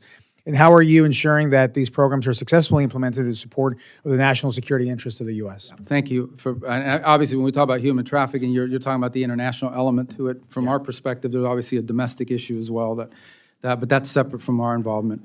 A couple points. These migratory routes that existed with mass migration events are the same routes that are used by human trafficking. So clearly, when we had a border crisis, we had people pouring over the border, we had organizations that were involved in trafficking of drugs, contraband, and also people. We know that, and that was a big component to all of this. I believe last year, the number, maybe I'm off by $1 million or $2 million, but it's about $100 million we spent a year ago on human trafficking programs, and it depends on the country. Every country is different. In some cases, some countries are transit zones. They're not sources of human trafficking, but they are a transit zone where human traffickers bring people through. And so oftentimes the assistance is assistance to local authorities and helping to partner with us, identify, or if they're already advanced enough in that field, simply sharing intelligence and information as we gather it and pick it up. In other cases, the assistance, depending on the country, is helping prevent human trafficking. In essence, working and partnering with the host government for programs that help identify potential victims of human trafficking and prevent them from being trafficked before it happens. That's the second. And so it really is country-specific, and one of the reasons why it's so critical that these programs not be put in a box and say, here's human trafficking globally. It's a great example of how this program needs to, these expenditures and our focus on this needs to be specific to the location. Because what the human trafficking issue looks like in one country might be different than another country. One country may just be the airport that they're flying people through, and we know it. Another country may be the source of children that are being literally purchased or bought up or grabbed off the streets and being trafficked for labor purposes or worse. And so that's why in every one of our embassies, we have people that are in charge or also supposed to be helping us to implement that program through the regional bureaus so that it becomes specific enough to the individual country and whatever role they play in the human trafficking, whether it's transit zone or source. Thank you. I know we have a second round, but I'll ask one more. I know the administration is actively engaged in discussions with Israel about the future of the U.S.-Israel relationship, including opportunities to further expand and deepen our strategic partnership. With the current Memorandum of Understanding on Security Assistance set to expire in 2 years, this feels like a real moment to think boldly about how our cooperation can evolve to meet the shared interests and security needs for both of our nations. With that in mind, what's your current state of talks with Israel on the new MOU and the broader future of the relationship, and who in the department is leading those conversations? Well, the conversations have been both with the Department of State and the Department of War. And actually, and I think he has said this publicly now, what Prime Minister Netanyahu and the Israelis have told us is they would like to set up a scenario where they wean off U.S. assistance the way they did with foreign aid about a decade and a half ago. So in essence, they'd like to go from the number they're getting now to slowly less every year until the number hits zero. So those are the conversations we're having with them. It's at a pretty high level at this stage, although I know we're engaging their ambassador, has been dealing with the counselor and chief of staff in our office on this proposal. They've made that proposal to us on a number of occasions over the last year. I think the Prime Minister spoke publicly about it about a few weeks ago, so it's no longer a surprise. But I think one of the things Israel's talking about is basically winding up over the next 10 years in a place where they are getting no. I mean, they may be buying things from the U.S., but they are not getting any sort of assistance through the MOU. Obviously, we'll talk it through with them and see where we wind up. That's not finalized. Thank you. Chairman, I yield back. Thank you, Mr. Siscomani. So again, thank you, Mr. Secretary. We do have time for a second round, but I am going to hold people to 5 minutes on the second round. We've been pretty flexible, and but we're gonna now limit it to five minutes, and I will start that 5 minutes and try to hold myself, Mr. Secretary, to 5 minutes as an example to the rest. I mentioned in my opening remarks, and you've heard it before, that I just returned from a trip to South America. We saw some really positive things, but we also saw some sobering things regarding Communist China. They've spent decades embedding themselves across the region, frankly, in ports, power infrastructure, communication networks, everywhere. And more recently, Beijing has been aggressively moving to lock up America's critical mineral supply. The chains. And so, again, I think for decades, the United States has looked the other way, or worse. You, however, have begun to turn this around. I saw that firsthand. I mean, I actually saw that. You've aggressively refocused State Department resources and attention on countering China's encroachment in our region. In Argentina, your team signed a critical minerals framework with President Milei's government in February. In Peru, I saw evidence of U.S. pushback at multiple ports. We saw that. I saw that. But this subcommittee wants to support these efforts, which brings me to Paraguay, because, frankly, it's the counterexample that the whole region needs to be looking at. It needs to be emulating. Now, so while neighbors have flipped to Beijing, Paraguay has chosen the United States over Communist China. It's held firm with Taiwan for nearly 70 years and posted the strongest economic growth in South America. You've met with President Peña, and you've been directing State Department attention towards partners who stand with us. You've talked about this in this hearing. It's working. It's really working, but I think we can and should do more. What do you need to make sure that this hemisphere continues to see and sees clearly, actually, that choosing America over China actually pays off for their people and for the entire region? Yeah, I think the first thing, as long as I was served in the Senate for 16 years, everybody said we need to focus more on the Western Hemisphere, just like people say you need to eat more broccoli and more vegetables, but no one ever wants to actually do it. So I'm proud of, at least over the last year and a half, you've seen a more sustained focus on the hemisphere, and it's borne fruit in a couple of ways. Here's the challenge in the region. Not only 20 years of negligence in this regard, but what Chinese efforts in the region have done is twofold. The first is it's resource extraction. So they try to establish for themselves access to critical minerals, mining of any sort, and give themselves these long-term contracts, gain these long-term contracts, and that allow them to extract resources, as they do in Africa and other parts of the world as well. The second is they come in with infrastructure investments, key infrastructure like telecommunications, ports. These are areas we've seen heavy investment in on their part. And when I say investment, I understand oftentimes these come with financing mechanisms that can cause these countries to fall into a debt trap. The third thing they do, frankly, is they come in and they promise to build you an amphitheater or a bridge. They may not do a good job at it, but now you owe them money for it, and then they expect your vote at the United Nations and in international forums as leverage. And the challenge in all of this is that oftentimes a country will come to us and say, we want to build X or we want to expand Y, but the only people showing up are Chinese companies. There are no U.S. companies showing up. There are no American alternatives showing up or Western alternatives showing up. And so part of the challenge that we have is to identify and connect those U.S. alternatives, and not U.S., Western, allied alternatives to what the Chinese are offering, and to make a compelling argument. And this is the important work of our embassies that they've been focused on, and they'll continue to do. So I think continued support for those efforts is important. We have a fund that provides us a little bit of flexibility that we've asked for in our budget requests that will allow us to very quickly act if an opportunity presents itself. And it's not just State Department money. It would allow us to leverage the resources of the Development Finance Corporation in some cases, depending on how the deal works out. But we most definitely want to see alternatives to what the options have been available to these countries in the past have been, in many cases, solely Chinese companies or Chinese-related companies. Yeah, and we heard that everywhere. Now, look, it's going to surprise everybody. I've got 46 seconds, but I'm going to stop now. I know. No, I'm not going to give it to anybody else at the request, but I am going to recognize the ranking member. Thank you, Mr. Secretary, again for being here. I want to talk to you about I'll give you two unhappy questions. I'm unhappy about this. It's about congressional directives and laws that are being ignored. Number one, the women of the world. Women, when they have access to education, capital, jobs, and ability to fully participate in our economy, they lift families out of poverty, they grow markets, they strengthen communities, they create more stable societies. When they have a seat at the table in governments and peace negotiations, peace agreements actually last longer and nations are more secure and prosperous. We passed 2 laws. You were the sponsors, I think, of one of them, Women and Peace Security Act of 2017, the Women's Entrepreneurship and Economic Empowerment Act of 2018.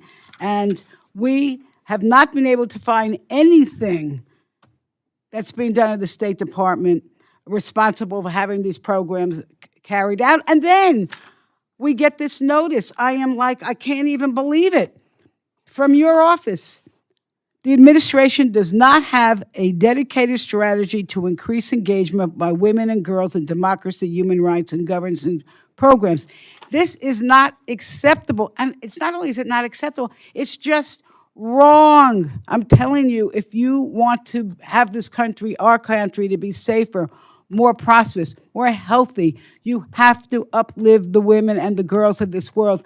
I am pledging to work with you to do that, and I hope you will.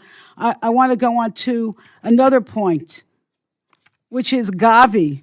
We provided the State Department $600 million for Gavi. That is the vaccine alliance that delivers life-saving vaccines and protect children from deadly diseases like measles, malaria, polio, and so forth. Its work has reached nearly half the women's children and has saved over 20 million deaths since the beginning. And now your State Department has not distributed this or not allowing Gavi to distribute this because you're waiting for a response from a vaccine conspiracy theorist. I almost put terrorist. Yeah, he's a health terrorist. Robert F. Kennedy, this is so wrong. I just ask you, I think we asked you about this before, to commit to getting these funds out. Can you do that? I mean, first of all, I don't think it's fair to call Secretary Kennedy a terrorist. I mean, he has strong views on health issues, and you may not agree with them, but I think by and large, he's also made a positive contribution to this administration in a variety of fields, whether you agree with it or not. Okay, well, anyway, listen, you know what? But let me talk about Gavi in specific. As you understand, obviously that's been largely a State Department prerogative. In the past, at the direction of the President, we've allowed Secretary Kennedy, we've worked with Secretary Kennedy on his input to get reforms from Gavi. He wants reforms from the organization, and we've been supportive in pushing those reforms. And what I told the committee in the Senate a moment ago is we've now reached the stage, not anything negative towards Secretary Kennedy, where we've now reached the stage where the State Department will become more engaged in making sure we can reach an outcome, because we have to get to an outcome here. Okay, but just that to allows us reserve my time, preserve our I heard equities. what you said. But we do want the reforms that he supports. All right, well, I don't know what reforms. I can't even imagine this man knows what he's talking about. But the fact is, we need to get these vaccines out. Then I just want to, I do want to just say this, that we're still waiting for reports to Congress on the Women, Peace, and Security Act. I hope you can get that to us. You told us that the regional bureaus have dedicated staff on women. Tell us who to call, because we haven't been able to make any headway on that. And I just want to end with this. 2 things I wanted to say. First of all, this ICE is an abomination. And what they're doing, and the immigration policy in this country is an embarrassment. It is inhumane. But it is crazy that you want to let people in from South Africa because they can assimilate, while you're throwing out hundreds of thousands of people who have already assimilated and that are important parts of our economy and family life. Secondly, I just want to end with this. I hope that this administration will have the patience in reaching a diplomatic agreement to keep Iran from obtaining a nuclear weapon. But a trade-off should not be giving them the ability to fund proxy terrorists. And with that, I thank you again for being here, and I yield back. Thank you, and you did. Mr. Edwards. Thank you again, Secretary Rubio. We appreciate that you've had an intense day up here on Capitol Hill, and that More intense here than the Senate, I'll tell you that. and that you've been here to share your thoughts, your philosophies, and you've been so transparent with this subcommittee, even where there are obviously some places that we don't agree. But I again can't tell you how much I appreciate the focus of the administration abroad. With that, I've just got one question, fairly short. The U.S. Foundation for Natural Security and Counterterrorism was passed into law as the U.S. Foundation for International Conservation at the end of 2024. And as you know, this foundation was created with the understanding that mismanaged, impoverished, and protected areas across the globe can become safe havens for transnational organized crime, drug cartels, and terrorist networks, all core principles that would fit under the America First agenda. However, funds for the foundation, now under the purview of the State Department, have not been launched, and the funding is frozen. And because the foundation's 2-to-1 private-public match, there's about $600 million that could be stabilizing East Africa and the Sahel region, cracking down on illegal Chinese fishing, stopping cartel-driven deforestation in the Amazon with protected area enforcement. Is this foundation something that you're committed to? And if so, what would need to happen for that to become activated and for the funding to be released? Well, you may correct me if I'm wrong. I think the foundation depends on some appointments that need to happen to there's a governing structure to it that has both presidential and congressional appointments. I think those have not happened yet. And I know that's probably taken longer as a supporter than you would want it to see happen in others. We can't really activate this until it's stood up, and right now it just hasn't been, the governing structure of it is not in place for a variety of reasons. I would imagine part of it is the change in administration with so much going on. We just haven't gotten to the point where we've gotten, I don't believe we have the congressional appointments either on that. I may be wrong about that, but I don't believe so as well. So let me get back to you on where we stand on these appointments, because having that governing structure in place is what's necessary in order for it to be deployed. I can tell you I've heard a lot about it. It has strong supporters in both the House and Senate in both parties. If I'm not mistaken, I think Senator Graham was involved in this effort in the Senate along with Senator Coons, and I'm not sure who the sponsors were on this side. So we've had numerous inquiries, but we've got to get those appointments before we can activate it. All right, thank you. We'll follow up as well. I yield. Thank you. Ranking Member DeLauro. Thank you, Mr. Chairman. Mr. Secretary, we're currently in the midst of a significant outbreak of a type of Ebola that has no authorized treatment or vaccine.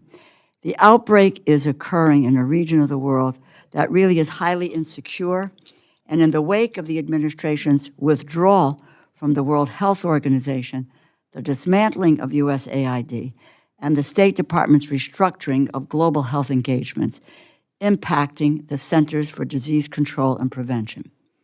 It is now my understanding that the State Department is now rushing millions of dollars for the response. I would have preferred for funding to be spent on preparedness and detection, just as you outlined in your global health strategy. But here we are, with a growing case counts and people dying.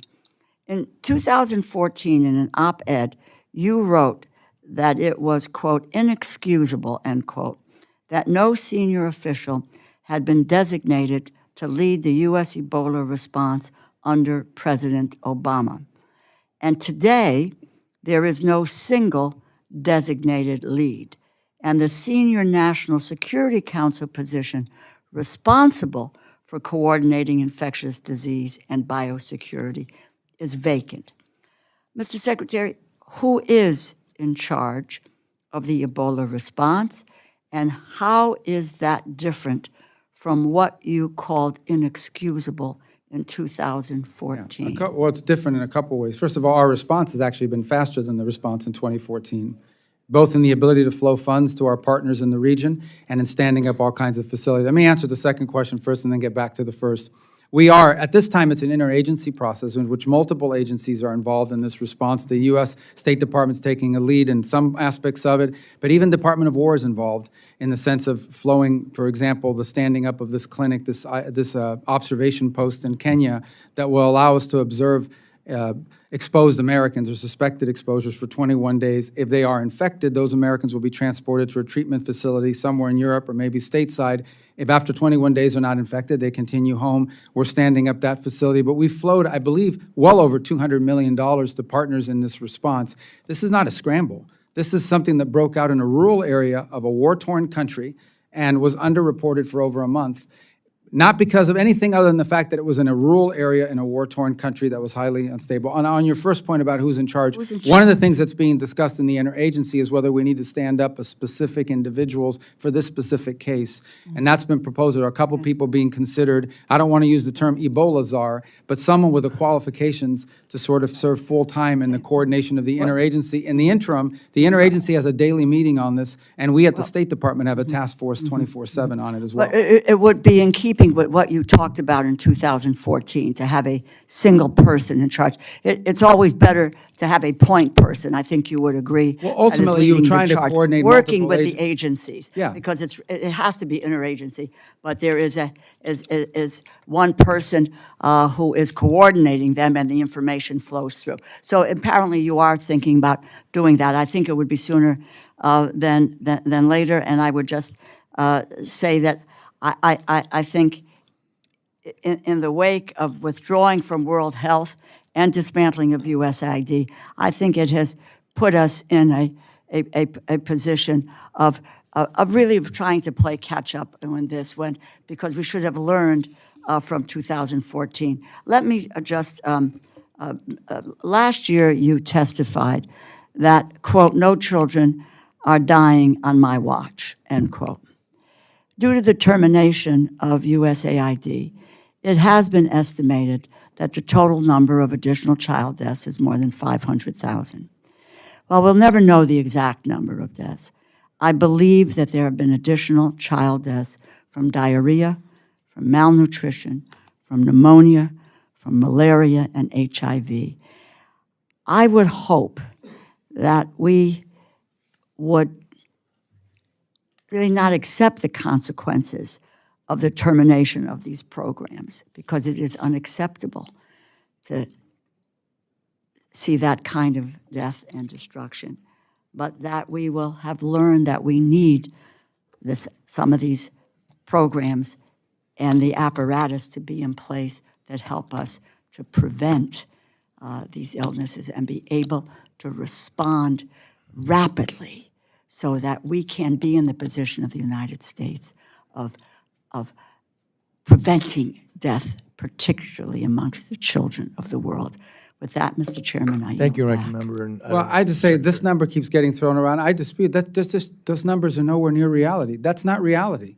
That's not a reality that 500,000 Well, I people, would that be happy to 700,000 try to document it, but Mr. Chairman, my time has expired. Well, what about my Thank- time? Well, Do I get time to that's- respond, or I just have to I listen? think, I think it's fair for him for the Secretary just for a quick response. Mr. Chairman? The question was asked, and we've been going a Fine. little bit And- over. And then if that's the case, I can go back and No, no, take a look we're at all just- the areas in which this is documented, what the losses are, Ranking because I Member. have that information. Thank you. The Ranking Member, you can always submit that to the record if you well desire. and Well, we- I just want to we- respond to that point. 'cause Let's just it's give a important. quick response, and then Yeah, we'll the move quick on. response is this. No country in the world spends more money, not even close, than the United States does on humanitarian assistance. It's not even close. We spend more money, I believe, than the next 3 or 4 countries combined. So I would argue if there are such tragic cases happening, and I'm sure there are around the world, it's not because we're not spending enough money, it's because the rest of the world is not spending enough money. Mr. Chairman, 126,000 children died from diarrhea, If I can ask the Ranking Member- 155,000 from I malnutrition. can ask for Ranking Member to suspend, please. Well, We've- but we gave the gentleman a time Well, it was- to you- challenge If I can ask- documented information. But how is If I- diarrhea? Wait, hold on, responsibility of hold the on, United order. States? Because the programs that deal The with Ranking that Member- have been dismantled. The We Ranking spend more Member- money than I anybody else. hear you, Mr. Chairman, Thank and you. I want to be Thank you. responsive. I Thank you. yielded, I ended at my 5 minutes. We will continue. I ended with my 5 You got your questions. The Secretary, I think, answered it. Now we will go to Mr. Molinar. Thank you, Mr. Chairman. Mr. Secretary, you can add on to whatever you'd like to say further, but I also want to ask if you can, we've learned a lot over the past few years about critical minerals, about reliable supply chains. You've been doing a lot in this area with Pax Silica, Quad Critical Minerals Initials Framework. After you maybe respond, I would love to learn a little bit more about that. Well, I mean, I made my point. My point is we spend more money than anybody else on foreign aid, by far, not even close. And we're going to spend it smarter than we ever have before as well. I mean, part of these health compacts, 32 countries around the world have signed compacts with us that will allow us not just to deal with the acute cases that are occurring, but actually strengthen the health programs of these countries so that they become self-sustaining over time. Some will get there in 5 years, some may take 10. But all these countries love these MOUs because we're building their domestic capabilities to address these challenges. I've always said the best foreign aid program is an aid program that ends because the country doesn't need it anymore. South Korea is a great example. This was a country that was an aid recipient. Today they are an aid donor. We'd love to see that replicated, and these countries that are signing the MOUs love it because they've gone from an era of dependency to an era of self-sustainment that we're helping and partnering with them directly with their healthcare systems.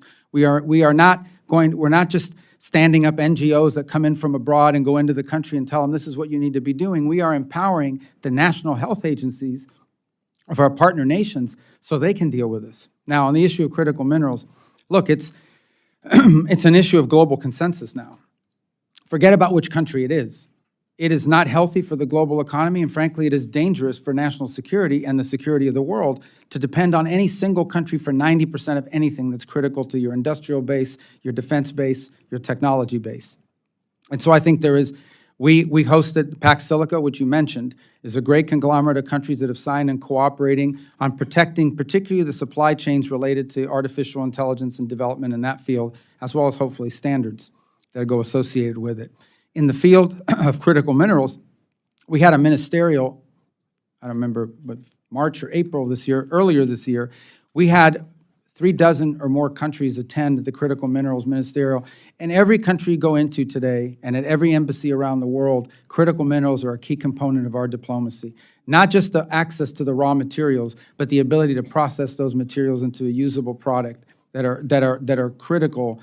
And obviously, we are doing that overlaid with a mapping of our vulnerabilities. And I don't say our vulnerabilities. These are the vulnerabilities of Japan, the vulnerabilities of South Korea, the vulnerabilities of the majority of Europe, and frankly, of the world. We simply have a hyper-concentration of whether it's critical minerals or you could add pharmaceuticals to that, concentrated in the hands of one country. And it leaves us dangerously dependent and cannot continue. And dangerously dependent because you can be cut off in a crisis, you can be cut off in a contingency in which they use it against you for leverage. So it's an all-hands-on-deck approach, and I would say almost anywhere you travel in the world, you will find, if you interact with our embassy, that critical minerals and critical mineral agreements and critical mineral cooperation has become central and core focus of our economic diplomacy around the world. Wanted to just follow up on a little bit of a separate issue, but it's something that I know you think about. When you think about Haiti and all they've been through, what more can the administration do? What more can Congress do? What ways does the international community need to step up? Well, on Haiti, we have this gang suppression force which replaced the MSS that was standing there. It'll come at a fraction of the cost to the U.S., about $100-something million versus $800 or $900 million, because other countries have stepped up and donated to it. The force is actually over-recruited. The number of commitments we have for the force is larger than the number of slots we needed available. And the core of it is this: these gangs won't just sit back. These groups won't just sit back and watch gangs operate. This international security force that will be there will be on the ground to take and hold territory from the gangs so that the government can gain in strength, hopefully be able to have an election, but also take back their economic vibrancy. This is an effort that was endorsed at the United Nations. It took a lot of work at the United Nations to get it approved, so that's what's opened the door for all these countries to join it. It's going to be a challenge. Haiti's a very big challenge, but this is the best plan we've had in a long time to address it. It has the support of the international community, not just rhetorical support, but monetary support and troop contributions and police contributions. And we hope it's successful. It has to be successful because there is no plan B at this point. Thank you, Mr. Chairman. I yield back. Thank you very much. Ms. Mang, you're recognized. Thank you, Mr. Chairman. Mr. Secretary, this administration has claimed to prioritize curbing waste, fraud, and abuse, But in this department, you've overseen the destruction of over $8 million worth of birth control bought by U.S. taxpayers, even though many organizations have already offered to buy and to distribute them. These are the same birth control methods used by millions of women and girls here in the U.S. If distributed, they could have prevented an estimated 110,000 unsafe abortions and the death of over 700 moms. Your department is attacking them. Earlier this year, 66 of my colleagues and I sent you a letter in January asking about the status of these supplies, but we never got an answer. Secretary Rubio, what is the status of these birth control supplies? We're operating under executive directive not to participate in these programs internationally. The United States is not going to fund this internationally. It's as simple as that. I mean, that's what's happening. But these products already exist. How much have taxpayers spent to keep them in warehouses instead of distributing them? Well, I don't know what it costs to store them in the warehouses per se. I think some of them, as you pointed out, have been disposed of. We're not going to use them. The government of the United States is not going to be involved in distributing contraceptive and all these other things around the world. And that's a directive we're operating under from the executive order, and that's not where we're going to prioritize our funding. Okay, these supplies are not damaged, expired, or destroyed. Do you have any issues with them being distributed? We're going to follow the directives that are in place. I have an issue in us being involved in that. That is not what foreign aid in the United States is supposed to be paying for. To be honest, it's not. Foreign aid of the United States should be to advance the national interest of our country, and that's what we're going to focus our resources on. And I know there'll be disagreement. People are, making noises in the background here, but here's the bottom line. Well, look, at the end of the day, that is the policy of this administration, and we're going to execute on that policy. Our foreign aid is going to be about advancing the national interest of the United States. And we don't view that this is in the national interest of the United States. We don't know what core national interest of the U.S. do these programs advance for us. We're not just making noises. We're concerned about preventable deaths and life-saving measures for women, for girls, for I understand, but this at an again, the United States, there are a lot of worthy causes and worthy endeavors around the world. The United States government is not a charitable but not women and organization. girls around the world. No, of course women and girls. And every one of our programs, every one of our programs that have to do with foreign aid, be it our work with the Global Fund, be it our work with PEPFAR, be it our work with these MOUs that we have in place on fund, every single one of these involves, I would say in some cases, more women, girls, and children than they do adult males because of the nature of the aid that we're providing. But you're asking about a very specific type of aid. If I could ask, in March, the New York Times reported that Ken Jackson, a senior State Department health official at the time, wrote a memo to OMB Director Vogt on these supplies, including the option to distribute them. To your knowledge, did Mr. Vogt receive this memo, and did he have anything to do with these decisions? I don't remember that article that you're pointing to or the memo in specific that you're talking about. Do you know if Mr. Vogt had anything to do with the decisions about these Well, we always, supplies? as you guys know, the role that OMB plays, they issue directives on spending to the agencies.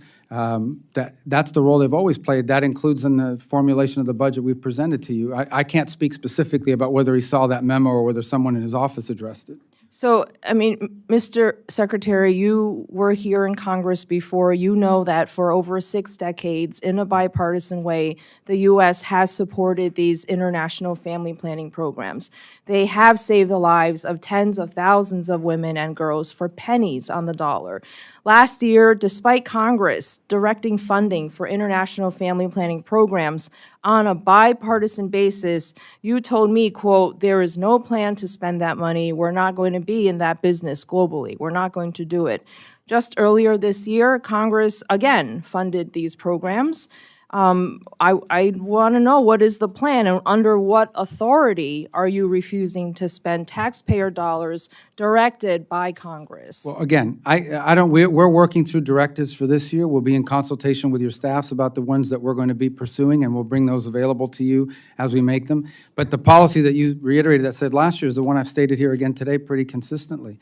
On the issue of directives that you just asked about, I know the appropriations bill from last year had a number of them, and we'll be working with your staff we haven't finalized yet which ones we have a problem with and which ones we don't, but we'll be doing that here very shortly. Oh, my Thank you. I yield back. Thank you. Mr. Alford, you're recognized, sir. Well, thank you once again, Chair. Thank you, Secretary. The first World Cup match in the United States of America, I think, is in 9 days. Team Argentina arrived in Kansas City yesterday. We're hosting them. A lot of tourists, or millions of tourists, are coming to the United States of America. Can you talk about what your department has done to get ready for this massive influx of visitors and make sure that cities like Kansas City receive a return on their investment for these events? Well, as you know, we set up an expedited process for visas for people that own the FIFA card. In essence, the FIFA, you have to prove that you have a ticket, you purchased the ticket, you still go through the vetting, you still go through all that process, but you have to prove that you've bought a ticket to a game, not just that you're coming to attend. So that's for the fans' perspective. And so far from what we're interacting now on a daily basis with FIFA and the World Cup people, we feel really good about the processing. There are a couple places that might be more challenging, but by and large, if you own a FIFA ticket and you've registered through that program, you will receive expedited processing to make sure you can attend matches in the United States. Obviously, it's also being hosted by Canada and Mexico, so that provides some level of complexity because some of the matches might begin in Mexico and wind up finishing in the U.S. But nonetheless, we feel pretty good about where we stand on that. In the case of the athletes and the teams themselves, obviously that's been handled separately. They're applying differently. They're still going through the same vetting by and large, but for the most part, we have not had any reports of any teams having a struggle to get here, except for, I will highlight this. The Iranian team has chosen to stay in Mexico as opposed to the United States. In the beginning of the match. And we have no problem with the athletes, as we stated earlier, or their support staff. But what we're not going to allow is for them to embed in their delegation a bunch of people that we know have nothing to do with athletics and have ties to the IRGC or things of that nature. So we were going to watch that very closely, and we'll continue to watch that very closely. But by and large, I don't anticipate that problem with any other country. I want to end our final moments talking about global media, real hot topic last year. Can you update us on the new broadcasting plans with recent changes to the government's global media investments? How are we reaching people in the communist authoritarian nations? And how have widespread internet outages, for example, in Iran, affected free media from entering into these contested spaces? So while I believe that program is under the jurisdiction of your committee, we don't entirely, that's an ancillary function to the U.S. State Department. Nonetheless, we have great interest in how it works out because it does have an impact on our diplomacy, on our foreign policy. As you highlighted appropriately, that there was actually an internet outage. It's shut down. The internet was completely shut down in Iran until very recently. It was restarted. So even VPNs wouldn't have worked because you had no access literally to the pipes. They've restarted some limited access to the internet because it was devastating their commercial sector. But it's been problematic. It's been damaging, no doubt about it, and shows you how critical and important it is and why authoritarian regimes are so fearful of it. As you know, recently there was a court order that basically stopped all of the reforms that have been put in place by the previous administrator. So we've had to go back to the drawing board and begin from scratch on rebuilding that global program as a result of that court order. All the decisions that were made by the previous director were also eliminated. Again, we don't control it, but we are involved in giving input and guidance because it does have a direct impact on our ability to conduct diplomacy and on conditions within these countries. Got a minute 30 left. I want to ask one last question. I'm going to pivot back to Gaza just a bit because there's been some allegations made that maybe we aren't living up to our commitment to this 20-point plan. Is the case, sir, not that having to do with Hamas? Hamas was left in place by the previous administration, who tied Bibi Netanyahu's hands, refused to let him finish off Hamas, and now we're still having to deal with these terrorists who keep popping up and threatening the people of Gaza who want to get on with a normal life. I mean, at the core is that the issue with Gaza is that our hope is not just for a peace deal. Our hope is for a complete rebuilding of it in a way that's positive, that gives people economic opportunity and some level of governance for themselves without having to be run by a terrorist organization. And so the key to that is investment and attracting. And there's plenty of interest. As I said, both donor countries in the region, companies that want to be involved in the redevelopment, and good people in charge of sort of envisioning what that would look like. The fundamental challenge at the end of the day will always be that you can get all the pledges you want for assistance in rebuilding. You can get all the interest you want from those who want to go in and be a part of it. No one is going to invest there as long as Hamas is militarized. Because as long as Hamas is militarized, they know that there's going to be a war in the future.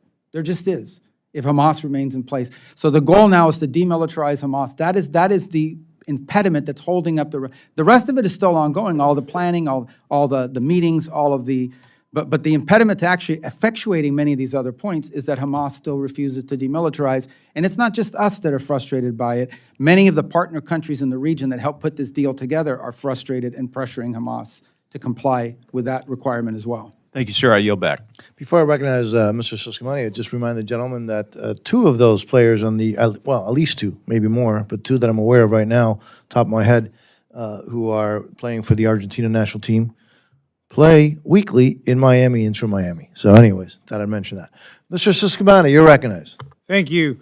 Mr. Secretary, everyone here on the panel has welcomed you, and thank you for being here. I'm not sure that our welcoming nature is totally reflected on the 60-degree AC setting in this room. It's freezing, at least for an Arizonan or a Floridian. Maybe in the hot seat it's not, but over here it's felt pretty cold. But I do wish to end with more on the warm side of things. And it's been said already by the chairman and some of my colleagues here on the critical mineral side of things. The backbone of our defense system, this is more a statement than the question, because I know you've answered it already, but I want to agree with you on this. Energy infrastructure and the emerging technologies right now, China dominates the global supply chain for many of them, and you address that. This is a serious national security vulnerability. And in Arizona specifically, we play a major role in the solution. My state produces nearly 70% of the U.S. copper and has significant untapped critical mineral deposits that could meaningfully reduce our dependence on foreign supply chains. Yet permitting challenges and the lack of diplomatic coordination continues to slow the process. So I wanted to mention that. If you have any further comments on that, please go ahead. But I just have one question on Nigeria, and then you can cover both if you want, and then that'll be the end of my time. I want to acknowledge the administration's counterterrorism successes along the Nigerian partners against Boko Haram. These are meaningful steps forward. Defending people of faith from persecution remains a top priority for this subcommittee, which is why our FY27 bill conditions assistance to Nigeria, one of the deadliest places in the world to be a Christian today. This committee also submitted recommendations to the White House on violence against Christians in Nigeria, and we hope those inform the path ahead. With that in mind, how does the department intend to move forward on this issue, particularly on the atrocities, prevention, and religious freedom protections? Thank you for that. Actually, it's an interesting, not that we were unaware of it, but it was congressional attention to this matter that first brought it to the forefront, even though we've been monitoring it and watching it for a while. It's members of Congress that really accelerated public attention on the plight of Christians in Nigeria. One of the first things we did immediately is engage with Nigerian authorities, because in many cases what was happening there was not a lack of willingness on their part, it was a lack of capability. In essence, they were confronting groups that in many cases had better weapons, more sophisticated weaponry. In some cases, they were facing a real domestic challenge. And they too jointly identified these terrorist groups, which are the ones that are conducting these massacres, as a threat to their security. We were able to enter into very cooperative arrangements with them. In fact, I've met with their national security advisor on a number of occasions. I know our Department of War folks are working with them quite closely, and have been able to conduct two, significant joint operations targeting these groups, one on December 25th, one as recently as 2 weeks ago that eliminated the number two in the global ISIS affiliates in terms of the, and a very successful operation that in addition to eliminating these individuals, captured a substantial amount of intelligence and items of intelligence value that will inform not just further operations there, but operations in other countries or threats emanating from other countries as well. Since then, we've conducted a couple of other joint operations, much smaller scale. So I think we're at a stage now where the cooperation between the United States and Nigeria in going after these groups is pretty substantial, and I think a good success story. And it's the work of both diplomacy from the State Department, but frankly also, good liaison work with the Department of War. Thank you. Thank you for that. Mr. Chairman, I yield back. Thank you, Mr. Susquehanna. As a reminder, members, as you all know, may submit additional questions for the record.